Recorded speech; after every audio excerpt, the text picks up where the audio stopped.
Súper. Bueno.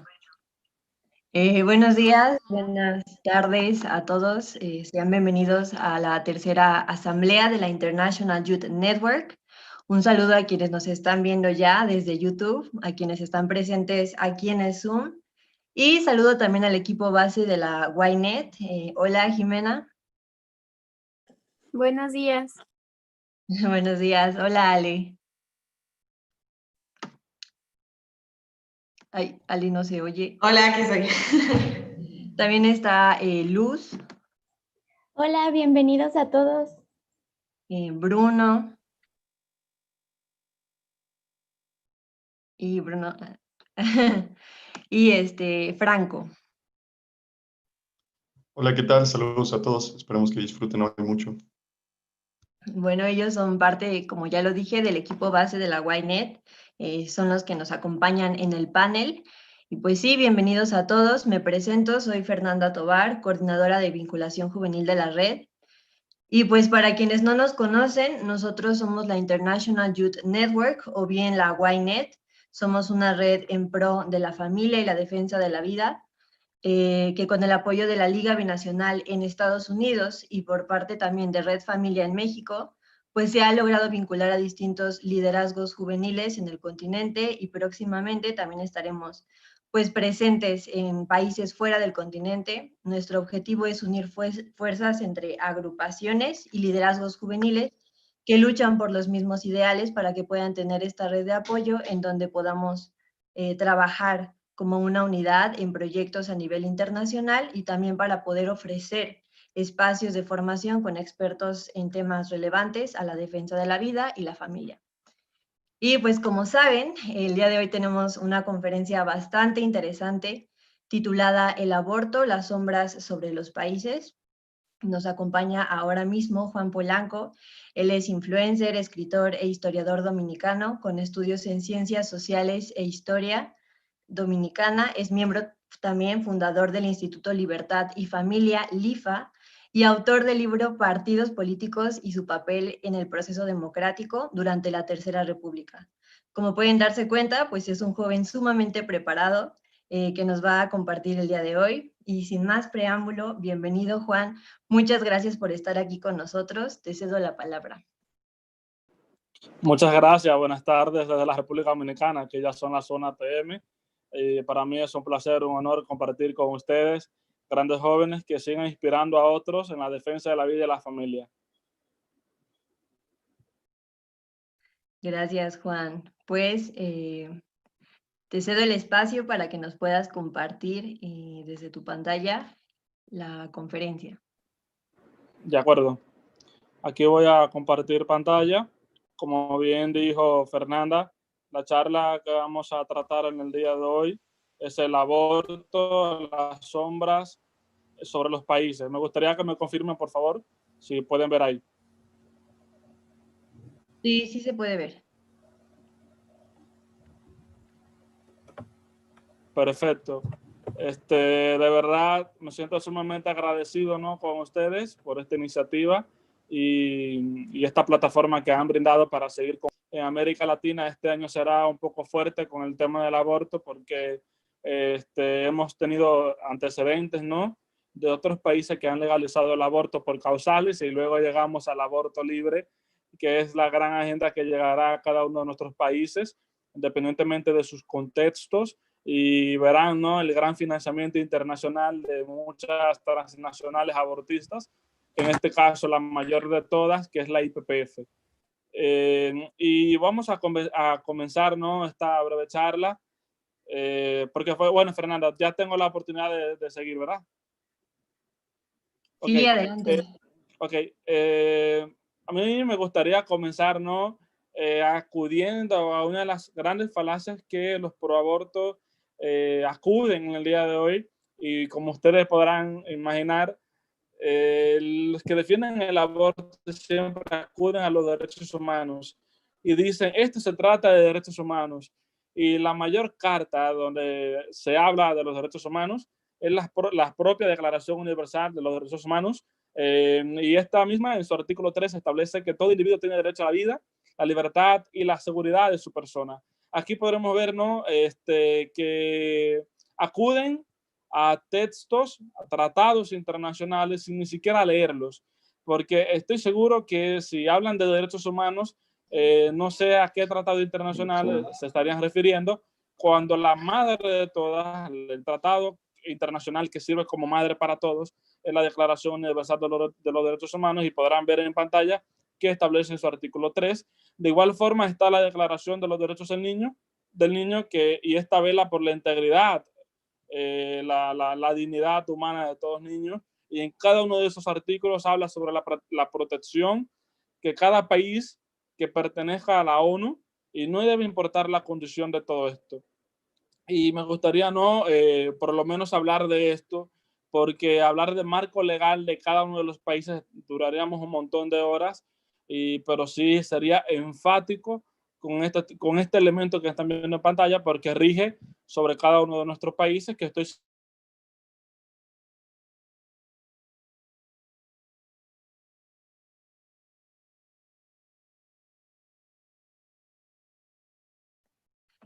Juan, te dejamos de escuchar, creo que apagaste tu micrófono.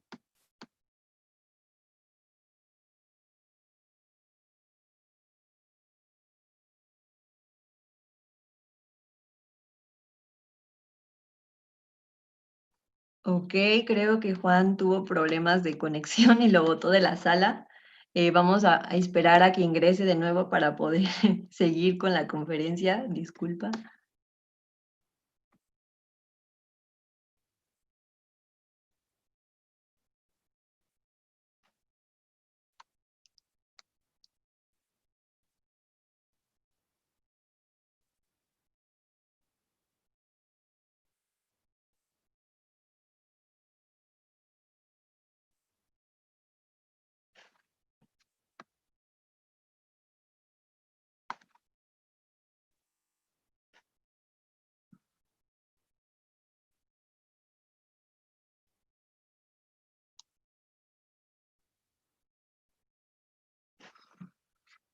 Bueno, vamos a esperar a... Ah, ya está, ya se está conectando.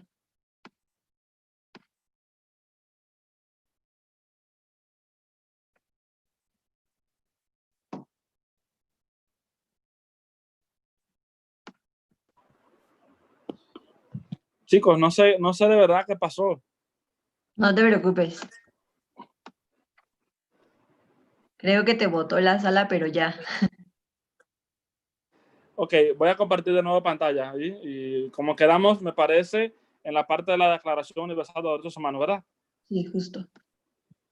Ya, esperemos en Dios que a partir de aquí, de este momento, podamos seguir sin interferencia. Así que de verdad pido disculpas. No, no te preocupes. Dale. Ok, de igual forma, podrán ver o vamos a tocar el tema de la relación que tiene la cultura abortista con el feminismo radical. Y en esta ocasión vamos a ver ejemplos de grandes feministas radicales que estuvieron a favor del aborto. Y aquí veremos en primer lugar a Alexandra Kollontai. Alexandra Kollontai es una de las referentes del feminismo radical en la Unión Soviética. Recordemos que la Unión Soviética se crea tras el triunfo de los bolcheviques en la Revolución Rusa de 1917, y aquí ella básicamente reivindica el pensamiento de Friedrich Engels. Para mí Friedrich Engels es el mayor feminista radical, porque precisamente en su libro El origen de la familia, la propiedad privada y el Estado, habla sobre la reivindicación de una sociedad matriarcal, pues y esta se lograría implantar eliminando varias cosas. Ahí está la familia, el matrimonio compuesto entre un hombre y una mujer, la propiedad privada y el capitalismo. Recordemos que cuando Engels, Karl Marx proponían sus ideas, era desplazar el capitalismo. Entonces viene Engels con su libro y promueve la eliminación del capitalismo y establece la idea de que tanto la familia como la propiedad privada son base del capitalismo. Por consiguiente, hay que eliminarlo. Viene el caso con Alexandra Kollontai y uno de sus ensayos más famosos, que es El comunismo en la familia. Ahí toma los principios filosóficos e ideológicos de Engels y comienza a promoverlo en aquel paraíso comunista. Y el gran discurso de ella era que en la Unión Soviética o en aquel paraíso comunista la mujer iba a dejar de ser una empleada doméstica, iba a dejar de ser una esclava del hombre, porque así como Alexandra Kollontai, Engels establecía que en la familia el hombre es el burgués y la mujer es el proletariado, básicamente dando la idea de que con el comunismo la mujer iba a despojarse totalmente del hombre e iba a alcanzar la libertad.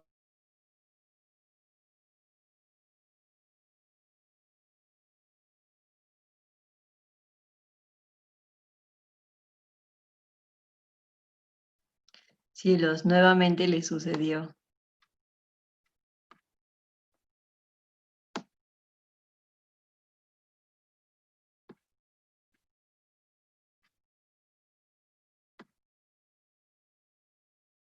Creo que está teniendo problemas de conexión nuestro conferencista. Una disculpa a todos.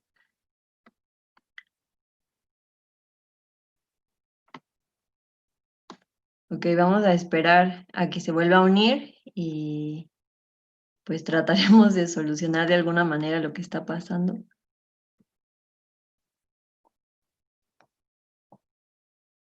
Aquí comenta Samuel Silva, dice, en Dominicana se nos va mucho la luz. Pues yo creo que es verdad.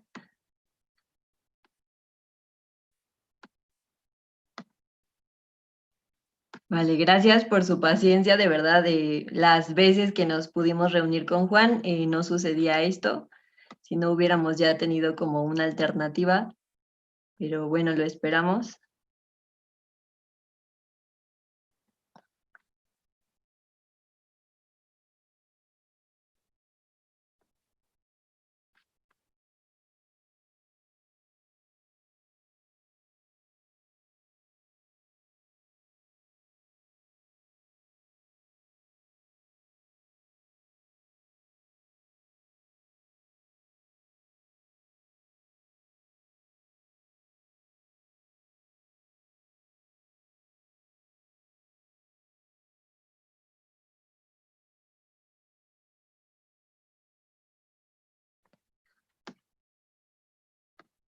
Bueno, pues en lo que se vuelve a conectar nuestro panelista, nuestro conferencista, para quienes igual van llegando,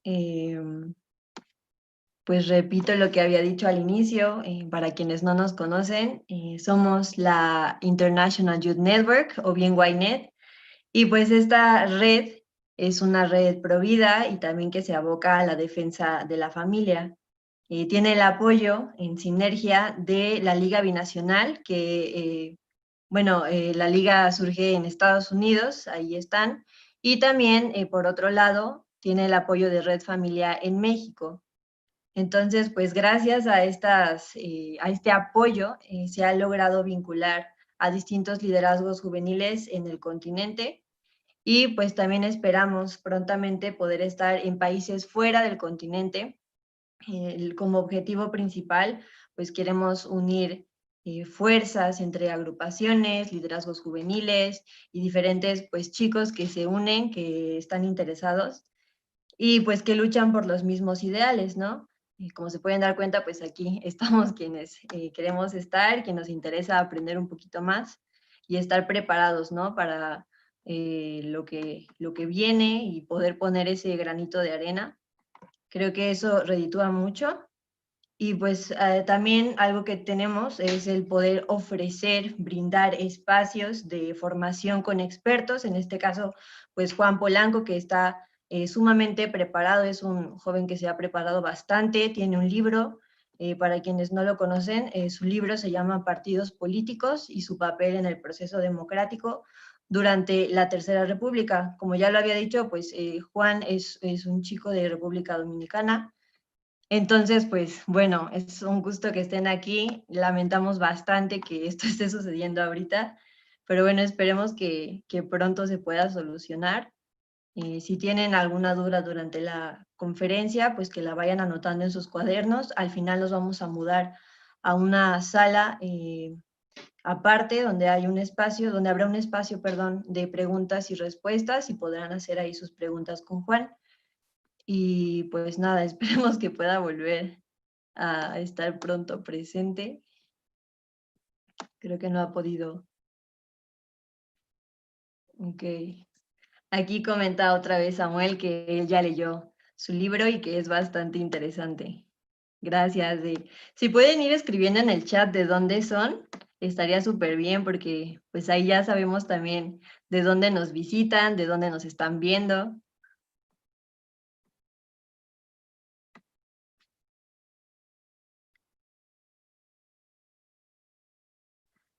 Ok, México. Creo que tenemos muchas vistas de México. Pues sí, para sorpresa suya, todos los panelistas que estamos aquí somos de México.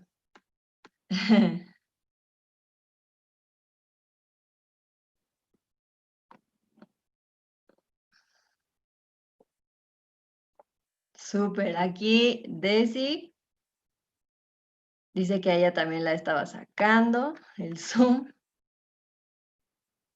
Ok, tenemos a alguien de Cancún. Ok, México. De Perú, muy bien. Tlaxcala. Sí, qué gusto estar con ustedes. De verdad es una pena que esto esté pasando. Pero bueno, aquí estamos. Es un buen momento para platicar de dónde somos. Ok, hay un diácono que también está presente con nosotros. Ah, ya sé quién es. También él es de Perú. Súper, alguien de Veracruz. Tenemos también a alguien de España. Muchas gracias por estar aquí. Alguien de Guatemala. Hidalgo. Órale, qué padre. De Panamá. Tenemos también a alguien de Paraguay. Qué padre. Querétaro, Hidalgo.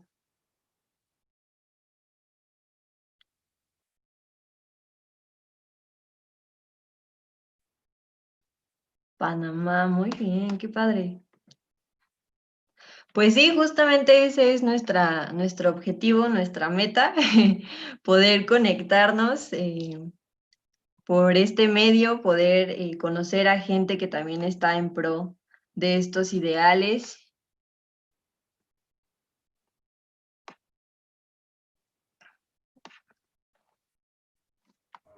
También por ahí anda Colombia.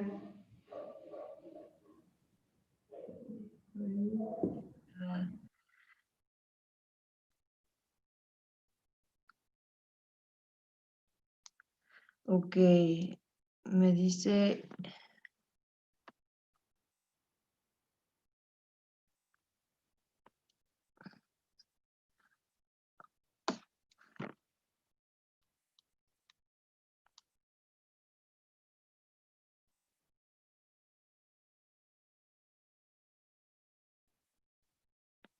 Ya se está contactando conmigo el conferencista.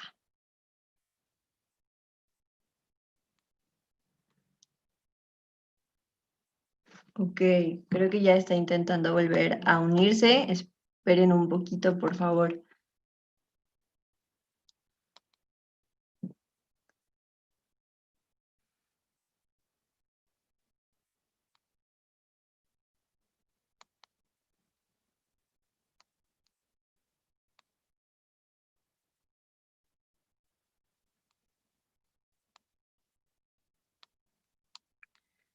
Bien.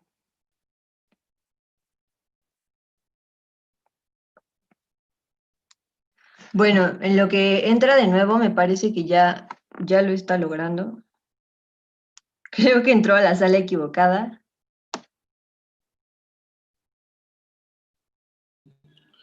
Y ahora, ¿me escuchan? Sí, ya te escuchamos. Sí, déjame ver si puedo entrar desde mi PC de nuevo. Excúsenme, la verdad, este es el segundo internet que me conecto. Ahorita me conecté a la data del celular y como que era tampoco funcionó. Juan, si quieres, podrías pasar tu diapositiva, pasárnosla por si vuelve a votarte, el tenerla para Sí. seguirle. Sí, discúlpeme, la verdad, esto se ha salido de mis manos. Como le dije, me he conectado ya desde mi celular y como que ahora me sacó.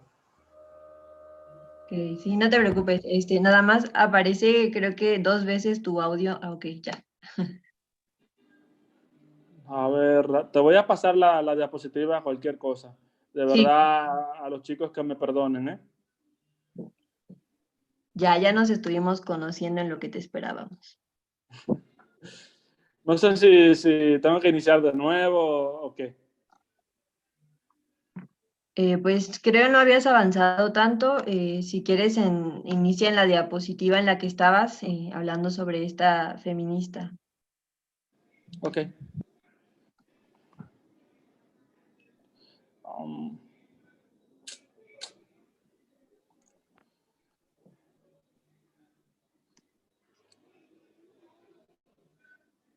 bien, como terminó,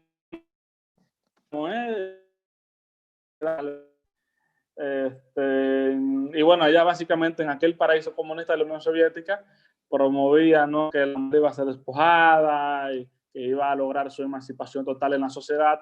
Que gracias al capitalismo la mujer se involucra más en las actividades económicas, las actividades domésticas se hacen con muchas más facilidades y todo. Y un sinnúmero de cosas que el capitalismo influyó, ¿no?, hasta en la parte educativa tanto de la mujer como del hombre. Y sucede que en la Unión Soviética esa profecía de Alexandra Kollontai no sucede. Más bien Rusia, recordemos que dentro de la Unión Soviética Rusia era el principal país del bloque, era el que lideraba ese bloque, ¿no? Y Rusia se convierte en el primer país del mundo en legalizar el aborto en 1920 y que ahí sucede un sinnúmero de cosas como la reducción de la tasa de natalidad, el número de abortos se cuadruplica y para 1934 se registra que hasta un 80% de las mujeres embarazadas se sometían a aborto. Esto de igual forma se evidencia, ¿no?, en el crecimiento demográfico de Rusia, y que Rusia es el primer país del mundo, pero, el país más grande del mundo, pero la tasa de población es muy mínima comparando con aquellos países que tienen mucho menor territorio, pero una población mucho más grande. Esto de igual forma se evidencia ahí, ¿no?, que cuando Rusia se convierte en el primer país del mundo en legalizar el aborto y que en vez de disminuirse las violaciones sexuales, como Alexandra Kollontai promovía o tiraba esa profecía, se disparan las violaciones, los acosos, el trabajo de prostituta de igual forma no se elimina. Muchos referentes de la Unión Soviética fueron encontrados con menores de edad.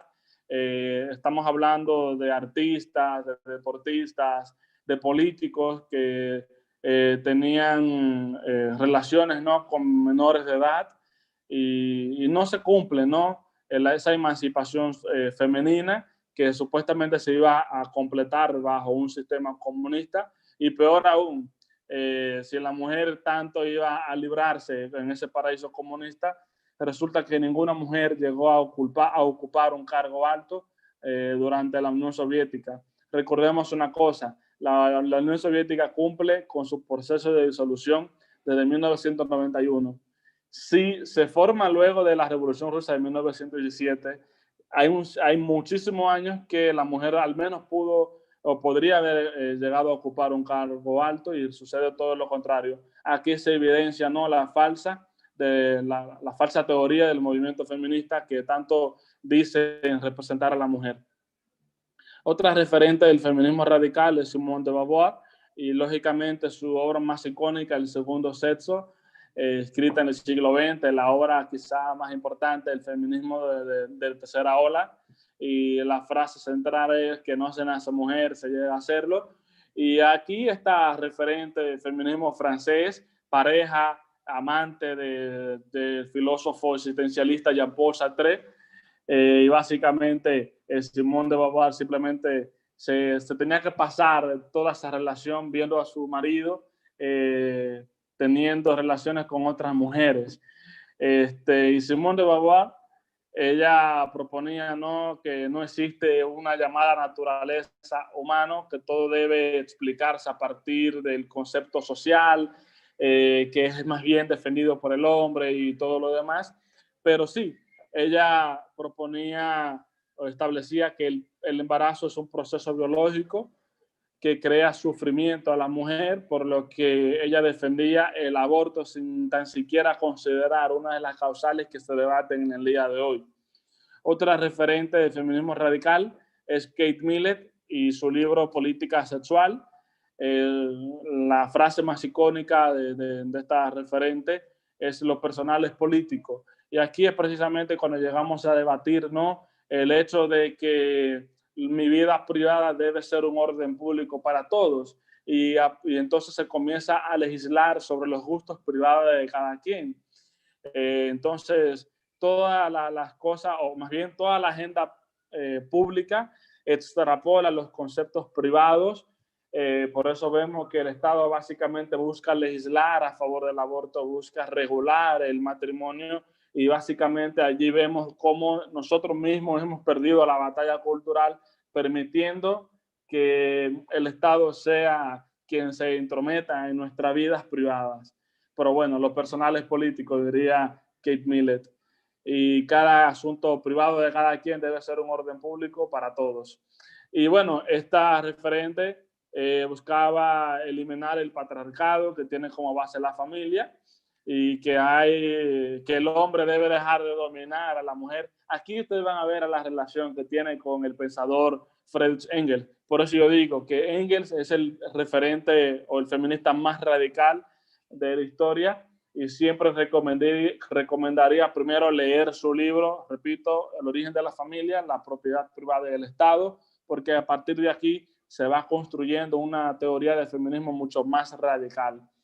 Y bueno, el objetivo siempre de este tipo de feministas es destruir la familia como institución de la sociedad, y de igual forma la propiedad privada.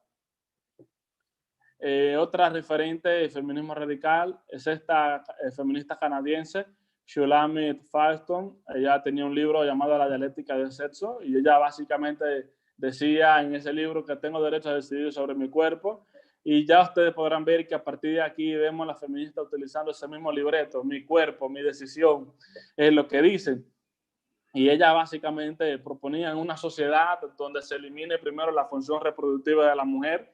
La mujer es la única que tiene la bendición de lograr, ¿no?, que la especie humana se siga reproduciendo, lograr una absoluta independencia económica, social, en un sistema socialista. Hemos visto por evidencia empírica que esto no se logra gracias al comunismo, sino gracias al capitalismo.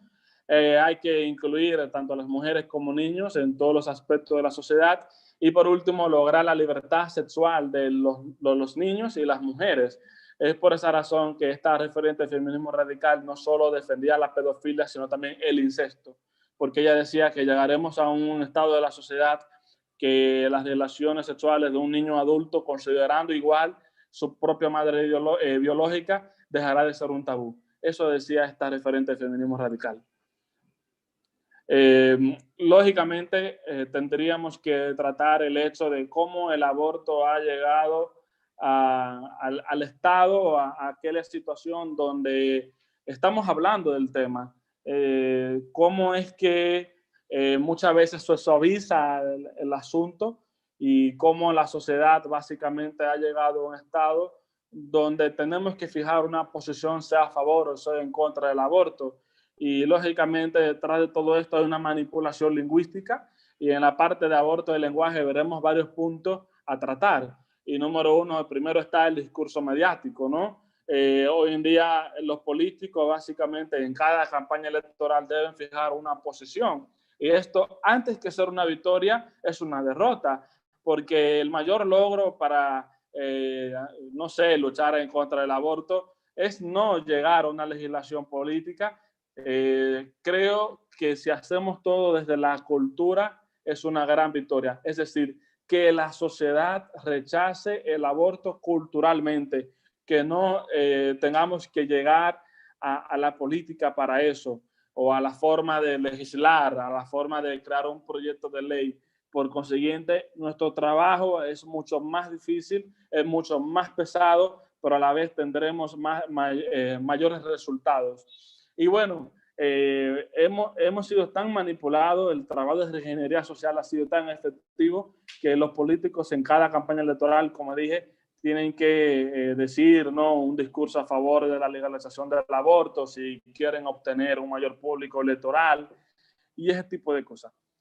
Otro punto a tratar es la perspectiva de género, y realmente hemos llegado a un nivel donde el género se convierte como una categoría para analizar las desigualdades, y por eso no se promueve en las redes sociales, en los medios de comunicación, que el aborto es parte de la agenda para alcanzar la igualdad de género. Y recordemos alguna cosa esencial aquí, es que el género no puede estar distanciado del sexo biológico, y resalto que el género fue un concepto desarrollado quizás en los campos de las humanidades, específicamente con la parte de la sociología, con la parte de la antropología, un concepto que se utilizaba para diferenciar los roles sociales, tanto del hombre como la mujer en la sociedad, considerando los aspectos biológicos. Aquí vemos también el movimiento feminista, ¿no? Hoy en día las feministas deben apoyar el aborto, y voy a establecer algunas cosas bien claras aquí.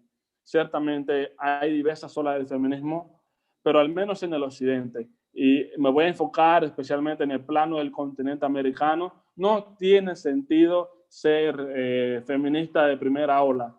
¿Por qué? Porque este tipo de feminismo buscaba la igualdad del hombre y la mujer ante la ley, que la mujer tenga acceso a la educación, tenga acceso a una ciudadanía, que pueda heredar, que pueda votar, ¿no? Y ya todo eso se logró en América, en el continente americano, en todo Occidente. Esa ola de feminismo ha llegado tardío en muchos países, pero tampoco ha llegado a otros países del mundo, especialmente con países del Medio Oriente. Por consiguiente, si hoy en día se levanta un movimiento feminista, en el Oriente estaría enfocado a la primera ola de feminismo, porque todavía la mujer y el hombre no son iguales ante la ley. En el Occidente se debate la tercera ola de feminismo, que es un feminismo más radical, lo que dice Agustín Laje, el feminismo de género.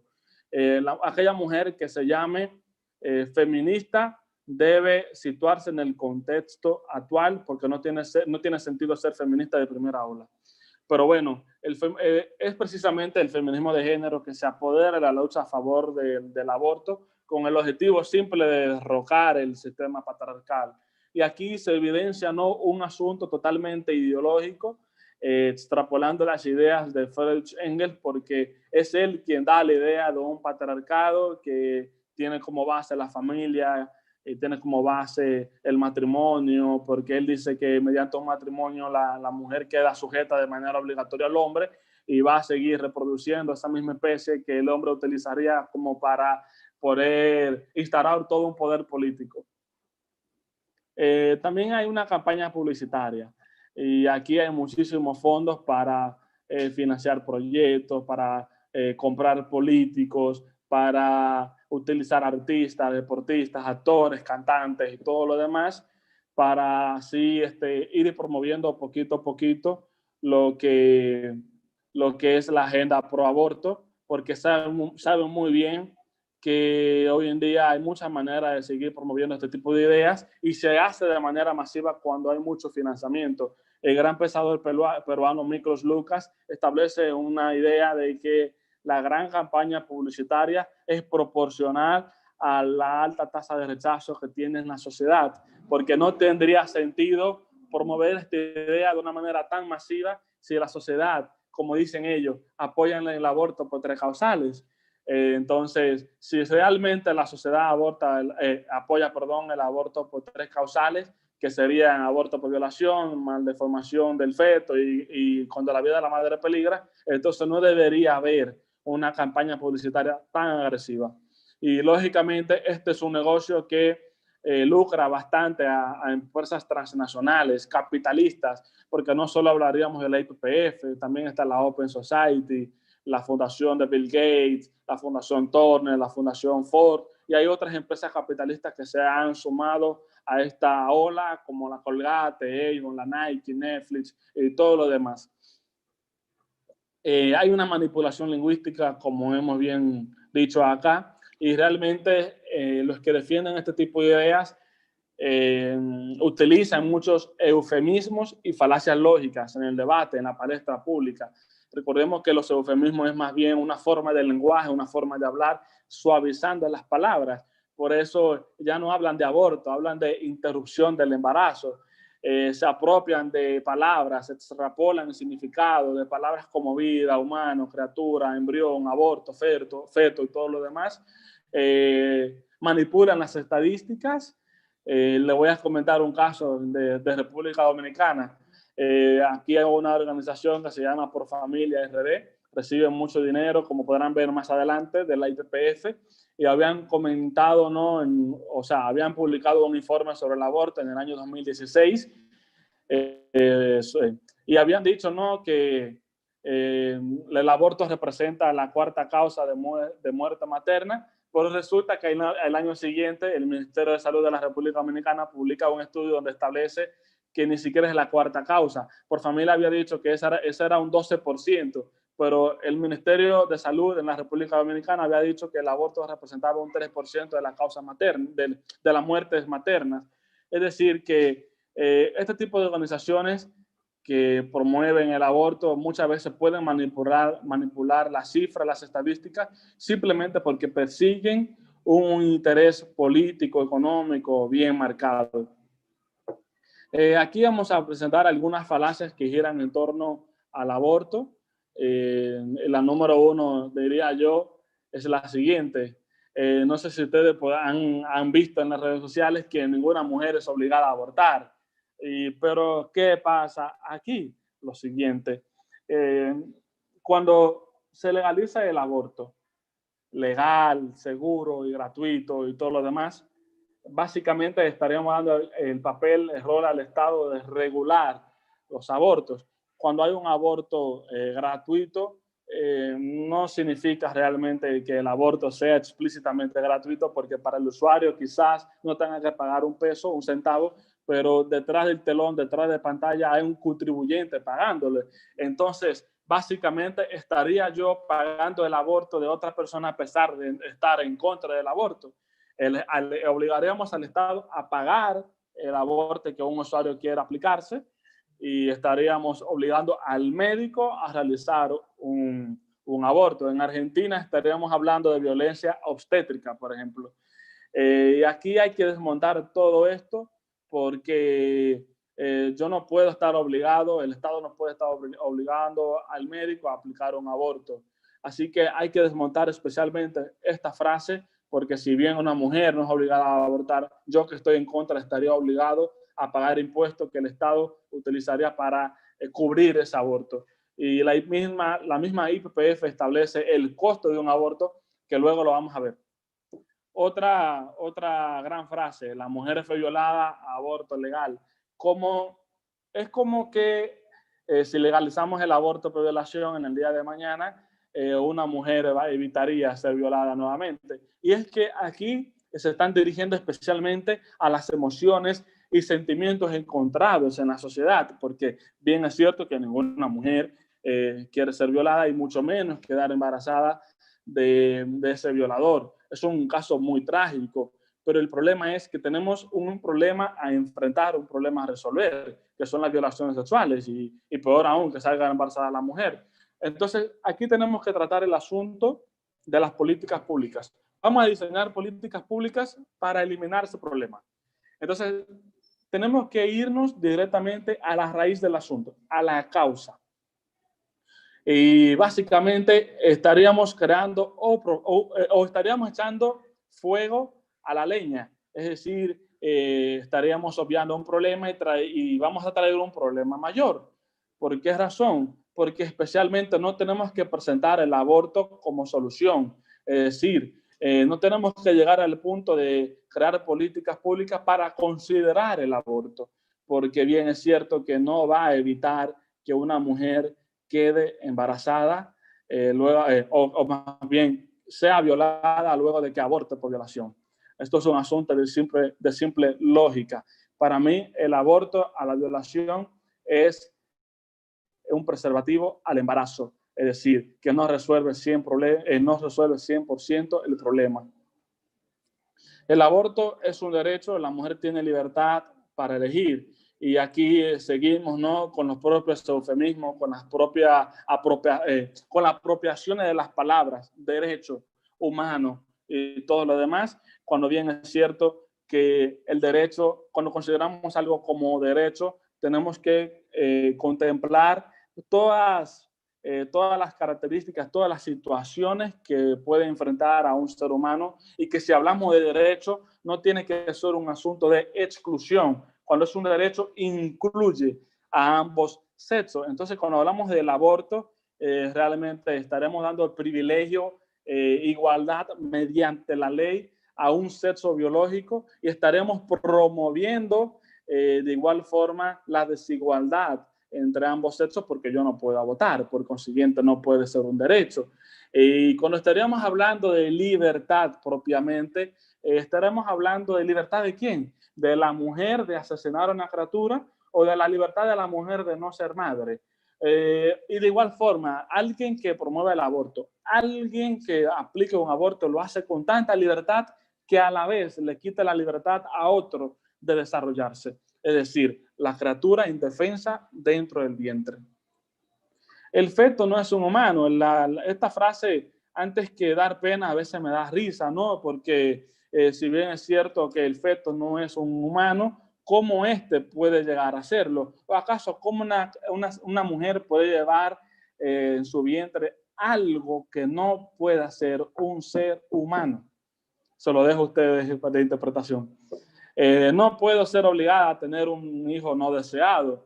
Aquí vemos, ¿no?, otra gran frase que puede chocar mucho con los sentimientos y emociones de la mujer.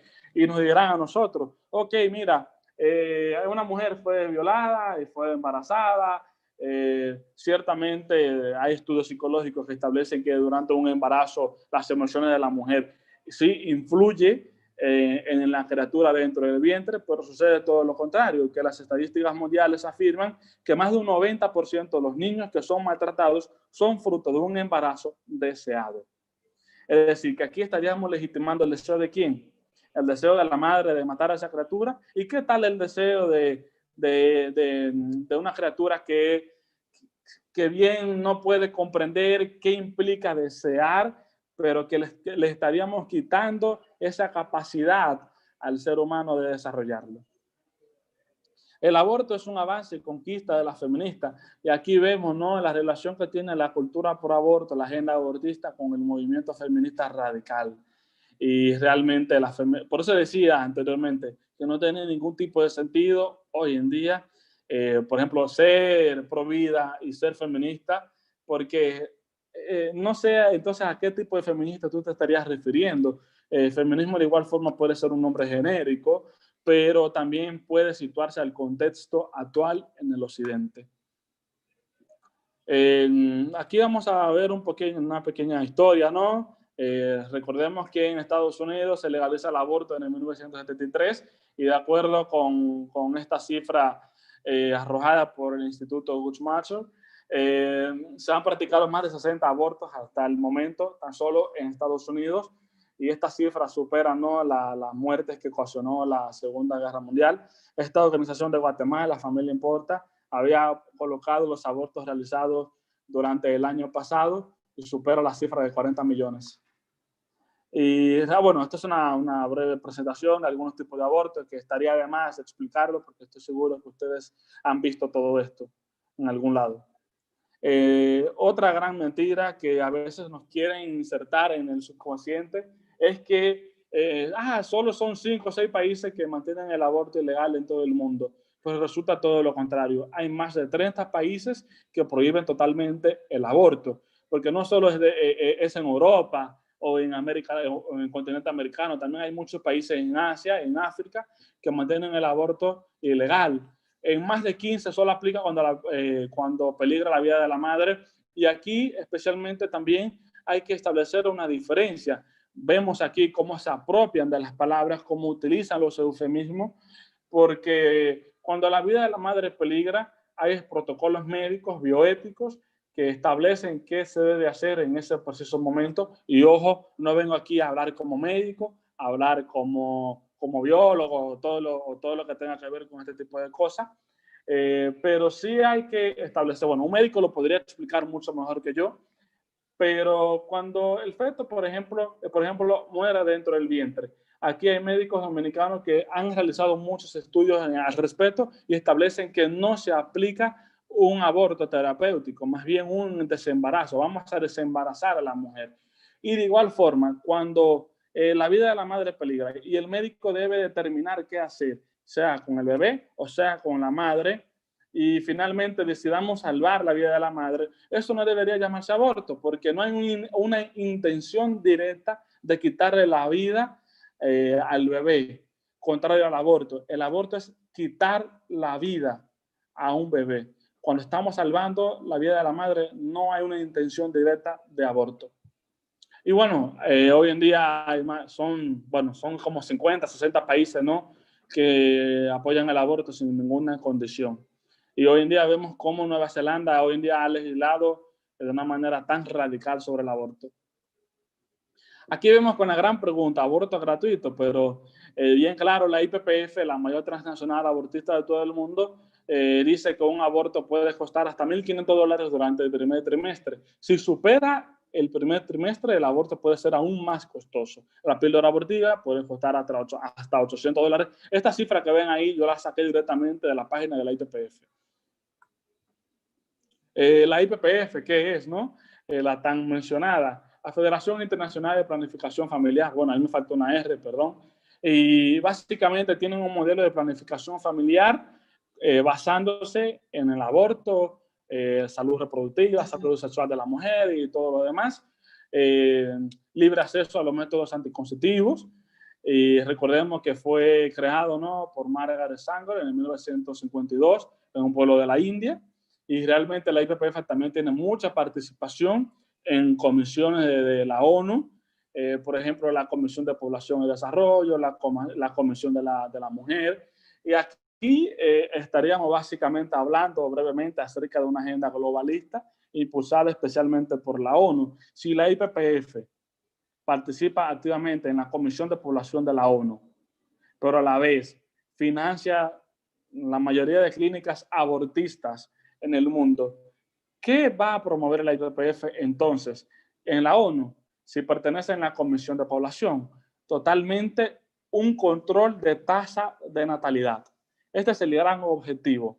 Y César Vidal estaría hablando de una lucha hoy en día en su libro Un Mundo que Cambia entre globalistas y patriotas, porque él dice que ya esa idea de izquierda versus derecha se queda especialmente en la Guerra Fría. Por consiguiente, una persona hoy en día que defienda el aborto no necesariamente tiene que ser una persona de izquierda o una persona comunista o socialista, porque hay muchos libertarios, muchos liberales que establecen la idea o más bien defienden el aborto siempre y cuando sea pagado por el propio usuario. Porque el liberal siempre va a buscar la reducción del Estado, incluyendo esta parte. Aquí hay una gran lucha, ¿no?, entre liberales, porque hay muchos intereses encontrados en la parte ideológica y todo lo demás. Esta es una infografía que yo saqué directamente de la página de la IPPF, ¿no? Cómo promueven los métodos anticonceptivos, el aborto, la píldora del día después y todo lo demás. Aquí vemos, ¿no?, qué tanto se lucra Planned Parenthood de los impuestos norteamericanos.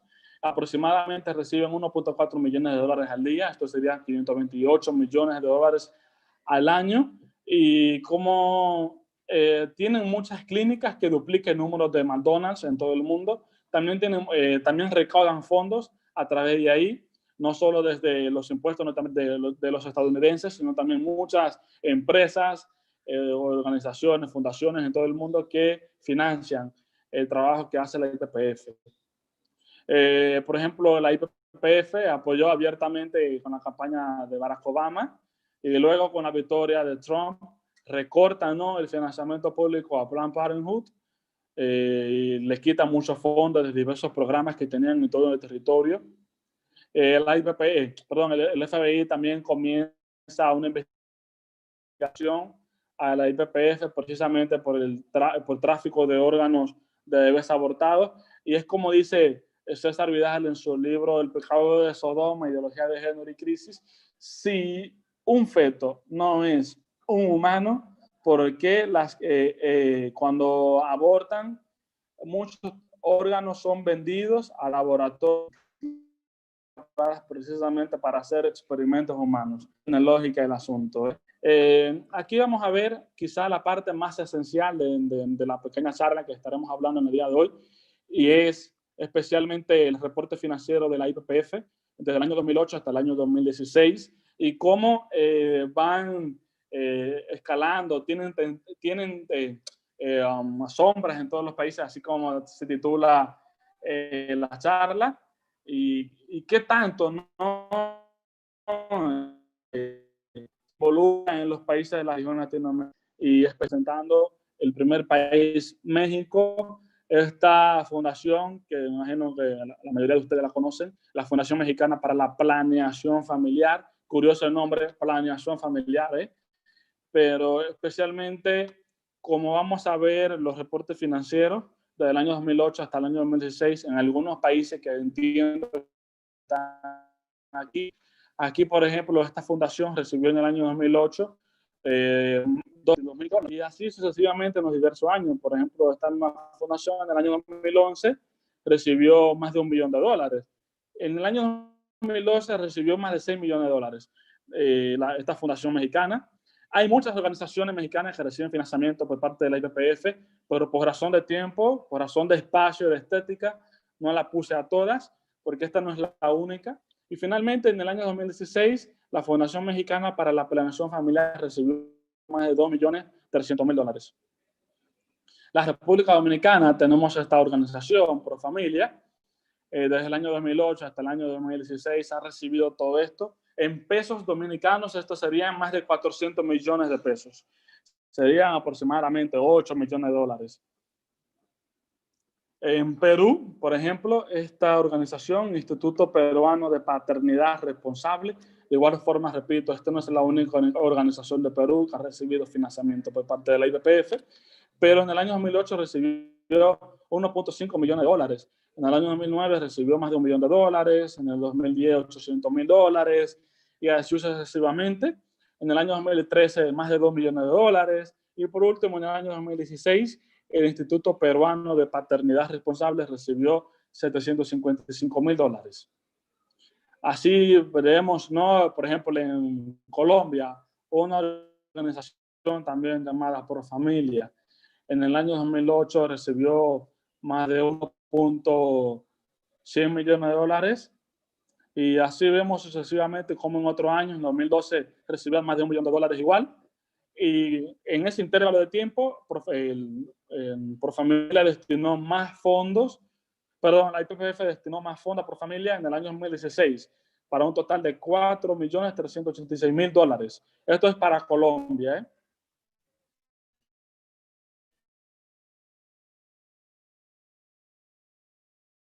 Juan, ¿podrías repetirlo? Para salud de la adolescencia.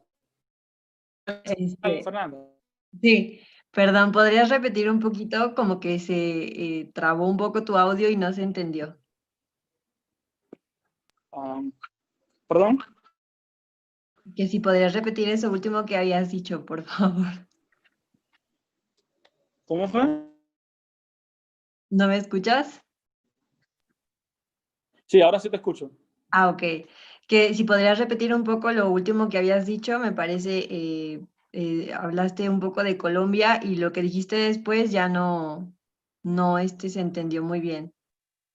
Ok, repito, bien, perfecto. Gracias. Que dentro del intervalo de tiempo del año 2008 hasta 2016, la IPPF destinó más fondos a Profamilia Colombia en el año 2016, para un total de $4.386.000.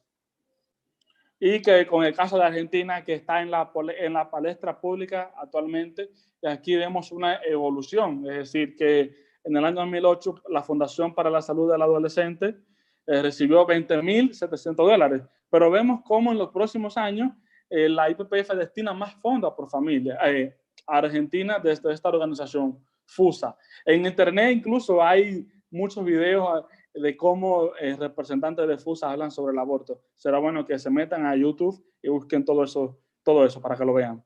En el año 2009 reciben más de $370.000. En el año 2011, por ejemplo, recibieron más de $700.000. Y así vemos cómo en los próximos años, por ejemplo, el pico fue en el año 2013 para esta organización, con más de $942.000. Y por último, en el 2016, $168.000. No hablo después del año 2016 porque todavía no puedo identificar los demás reportes financieros. Para Nicaragua, en Nicaragua solo pude encontrar financiamiento del año 2008 hasta el año 2013, una organización igualmente llamada Profamilia, y desde el año 2008, por ejemplo, recibieron más de $1 millón, y finalmente en el año 2013, que es el último reporte financiero que tengo para Profamilia nicaragüense, fue un total de $183.831. El Salvador, tenemos esta organización llamada Asociación Demográfica Salvadoreña. Aquí vemos cómo en diversos años ha recibido mucho financiamiento. En el año 2008, $369.000, 2012, $368.000. Y vemos cómo en el año 2016, sí, fue el pico. En el año 2016 recibieron $615.000. Y aquí vamos a hablar, ¿no? Un poquito, bueno, me van a disculpar si hay otras personas de otros países aquí conectados, pero podrían contactarme de manera privada y así les comparto el reporte financiero, ¿eh?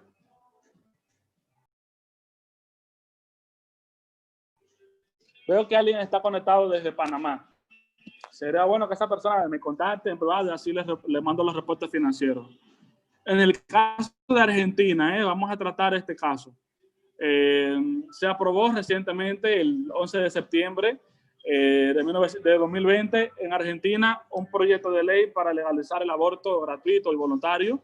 Y este proyecto recibió un total de 131 votos, 117 en contra y 6 abstenciones. Y bueno, la ley, bueno, todo régimen democrático, si funcionan los congresos en los países, la idea central es que cuando pase de la Cámara de Diputados debe pasar al Senado y luego a la presidencia para promulgar la ley. Por consiguiente, el proyecto de igual forma se conoció en la Cámara del Senado el 29 de diciembre y finalmente el 30 se aprobó el proyecto de ley con un total de 38 votos a favor, 29 en contra, y esta abstención fue del senador Menem, que estaba dispuesto de salud, pero que es pro vida. Y finalmente este proyecto contempla de gestación y que no habrá límite para el caso de la vida en peligro. Y vemos cómo la campaña feminista y pro aborto promovió de Disculpa, se está trabando tu audio nuevamente. No sé si nos puedas repetir. Un poquito. ¿En qué parte me quedé? ¿Perdón? ¿En qué parte me quedé? O sea, ¿en qué parte no escucharon? Poquito después de que mencionaste que el 30 el 30 se aprobó. ¿Cómo? Mencionaste los 30 votos a favor, los 29 en contra y poquito después se cortó. Ya, que hubo una abstención en la Cámara de Senado que fue del senador Menem, pero que es pro vida. Él no participó porque estaba indispuesto de salud. Y que finalmente este proyecto de ley contempla la libertad de abortar hasta la semana 14 de gestación y que no habrá límites para para los casos de violaciones sexuales y cuando la vida de la madre está en peligro. Y que en las redes sociales se compartieron muchas imágenes que causaron un gran disgusto. promoviendo el aborto. Por ejemplo, aquí los voy a compartir. Un día Argentina se despierta con todas estas imágenes pegadas en los murales de las ciudades. Y son estas 3 imágenes: aborto legal por si sale con síndrome de Down, aborto legal para que nadie se entere y te siga violando, aborto legal para bajar la pobreza matando pobres. Esto era lo que se promovía en las ciudades de Argentina. Y bueno, finalmente la IPPF reconoce públicamente que financió el movimiento pro aborto en Argentina por más de 15 años, y vemos cómo la presidenta interina de la IPPF, que es esta que va aquí, Alexis Johnson, es la presidenta interina de la IPPF, y básicamente celebró públicamente la legalización del aborto en Argentina.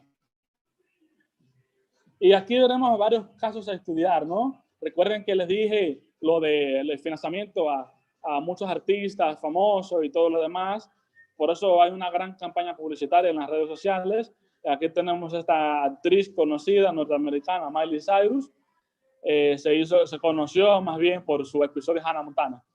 Y aquí vemos a ella comiendo, disfrutando de este bizcocho. Aborto es salud, como diría Agustín Laje, si el aborto es salud, entonces el embarazo es enfermedad.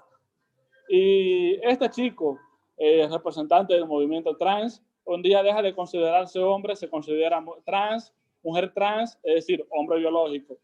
Pero bueno, promueve el aborto legal para chicos trans, incluyendo a hombres biológicos como él que no pueden salir embarazados.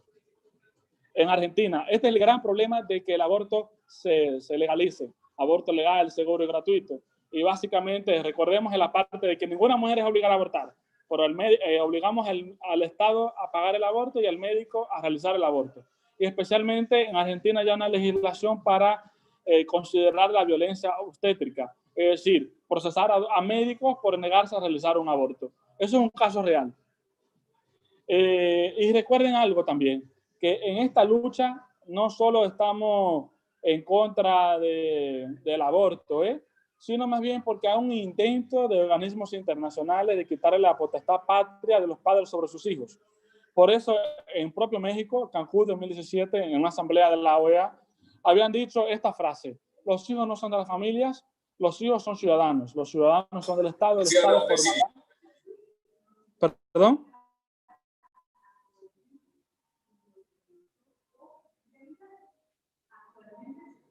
¿Hello? No, tú sigue, Juan. Creo que hubo ahí una interferencia. Sí, sí, ¿continúo? Sí, por favor. Ok, que en la OEA en México había dicho esta frase: finalmente el Estado formará a sus ciudadanos. Y el gran intento hoy en día es quitar la potestad patria sobre los hijos. Es decir, que ya los padres no podemos educar a nuestros niños porque el Estado es quien lo va a formar, y yo estoy totalmente en contra de que el Estado eduque. El Estado debe enseñar ciencias exactas, debe enseñar la historia, la política, bajo una evidencia totalmente empírica.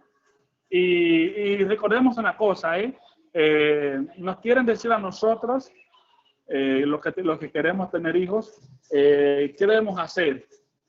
Y realmente aquí se presenta, ¿no?, un asunto totalmente ilógico, porque a nosotros nos quieren decir qué hacer a aquellos que no quieren tener hijos. Y realmente esto choca, ¿no? Y finalmente, ¿no?, en esta charla estaríamos concluyendo con dos grandes preguntas. ¿Qué podemos hacer y qué realmente tenemos que hacer en la escuela?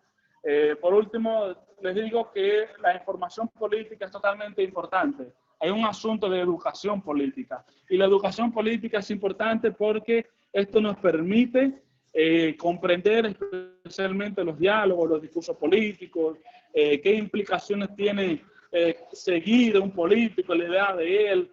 Hay que volver a la lectura. Recordemos que la lectura es la mejor universidad del mundo, no es la Universidad de Harvard, no es la Universidad de México. Hay que tener un argumento secular, es decir, ir a la población, utilizar un lenguaje más llano, hay que ser rebeldes con nuestras ideas, con nuestros principios, a la hora de defender los valores. No es ir al Congreso y tirar piedra, pero sí hay que tener responsabilidad, constancia, perseverancia con nuestras ideas. Hay que tener un compromiso militante con la causa, sentirse identificado con todo esto, defender nuestras ideas en todo territorio, no importa las circunstancias, no importa lo que esté sucediendo. Hay que impactar en la opinión pública y ciertamente no nos quieren invitar a los medios de comunicación, no nos quieren invitar a la televisión, a la radio, mucho menos escribir un artículo. Simplemente nos quedarían en las redes sociales y hasta ahí han llegado la censura, especialmente con un caso que ustedes ya conocen, que es el presidente más importante de todo el mundo, cómo le censuran las redes sociales, y si le pasa a él, ¿qué será de nosotros? Y finalmente hay que impactar en la política. Repito, la política es muy amplia, la política no solo es ser diputado, ser presidente o ser funcionario del gobierno, porque como diría Aristóteles en su libro Culmen, precisamente llamado La Política, él había dicho que la política es un servicio social, que los seres humanos son seres políticos, es decir, seres sociales. Por consiguiente, si la política es servicio y el ser humano puede servir desde diversas áreas, entonces se puede hacer política desde la educación, desde las comunidades, desde los hospitales, etc. Recordemos una cosa, hay que estar atentos en las escuelas de nuestros niños, hay que participar en las actividades, hay que revisar los diseños curriculares, los libros, los manuales con los cuales enseñan a nuestros niños, porque por ahí puede venir un adoctrinamiento ideológico. Hay que conversar con los docentes, establecer los criterios, decirle a un docente, mira, mi hijo cree esto, por favor respeten las creencias de mi hijo, hablar con nuestros niños igual. No podemos pensar que mandamos a los niños a las escuelas y ya, el trabajo está hecho. No, cuando mandamos a nuestros niños a las escuelas, debemos dialogar con ellos antes de que vayan y cuando vengan también. Preguntarles qué pasa en la escuela, qué te enseña el estudiante, qué te enseña el docente, cómo es tu relación con el estudiante. Hay que dialogar de igual forma con los padres de los demás niños y finalmente involucrarse en la institución, porque el rol, o más bien la parte de enseñanza entre padres, entre docentes, estudiantes, el funcionamiento de la escuela no solo gira en torno al profesor, el estudiante o un director de una escuela, sino más bien que ahí hay un sinnúmero de factores que se involucran, como las comunidades, como los padres. Tenemos que ser más responsables hoy en día con las enseñanzas que le dan a nuestros niños en las escuelas. Y finalmente, creo que me gustaría hacer una invitación, ¿no?, a los jóvenes para que se sigan identificando con la causa pro vida, con la causa pro familia, porque realmente tenemos una gran responsabilidad hoy en día de no arrepentirnos en el día de mañana, porque en el día de mañana habrá una generación que necesitará de nosotros y por consiguiente esa responsabilidad está en nuestras manos. La causa pro vida no depende de nadie en particular. En el día de mañana nosotros pasamos la antorcha a otros jóvenes, pero en el día de hoy, en el presente, debemos actuar, debemos accionar, seguir difundiendo nuestras ideas por todos los medios posibles, aprovechar todos los medios. Y finalmente me gustaría agradecerle a cada uno de ustedes por estar aquí y ya, muchas gracias. Wow, muchísimas gracias a ti, Juan, de verdad, gracias por compartirnos tanto de lo que sabes. Ya hay varios comentarios ahí en el chat de que les ha encantado. Hay gente que realmente el llamado a la acción también es muy importante. Gracias también a todos los que estuvieron conectados y siguiéndonos por la plataforma de YouTube. Pues recordándoles también que les vamos a hacer llegar la información sobre la próxima asamblea, que siempre tenemos asamblea el segundo sábado de cada mes. Entonces, pues toca por eso del 13 de febrero, me parece. Y pues igual, disculpa por las fallas técnicas que estuvieron pues presentes durante la conferencia. Creo que pues gracias de que después las cosas ya salieron un poco mejor, pero bueno, sí, una gran disculpa. Gracias por su paciencia. Y pues nada, estuvimos conectados desde México hasta Argentina y también hubo alguien de España también viéndonos. Entonces, pues de verdad, gracias. Ahora salimos del aire de YouTube. Sí.